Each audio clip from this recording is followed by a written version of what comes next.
ভয়াবহ ভূমিকম্পে কেঁপে উঠল সূর্যোদয়ের দেশ জাপান। স্থানীয় সময় বিকেলে দেশটির উত্তর পূর্বাঞ্চলে আঘাত হেনেছে এক শক্তিশালী ভূকম্পন। এর পরপরই প্রশান্ত মহাসাগরীয় উপকূলের বিস্তীর্ণ এলাকা জুড়ে জারি করা হয়েছে সুনামি সতর্কতা। জাপানের ইওয়াতে প্রিফেকচারের সানরিকু উপকূলে এক ভয়াবহ আতঙ্ক ছড়িয়ে পড়েছে। স্থানীয় সময় বিকেল ৪:৫৩ যখন মানুষ দৈনন্দিন কাজে ব্যস্ত, ঠিক তখনই মাটির গভীর থেকে শুরু হয় তীব্র কম্পন। জাপান আবহাওয়া সংস্থার তথ্য মতে রিখটার স্কেলে ভূমিকম্পটির মাত্রা ছিল ৭.৪।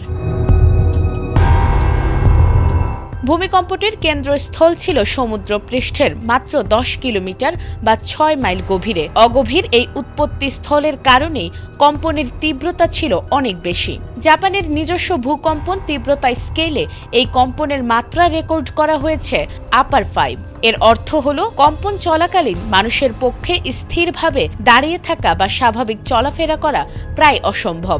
আশঙ্কা করা হচ্ছে এই তীব্রতায় কাঁচা ও দুর্বল ইটের দেয়াল ধসে পড়তে পারে এবং অবকাঠামোগত বড় ক্ষতির সম্ভাবনা রয়েছে।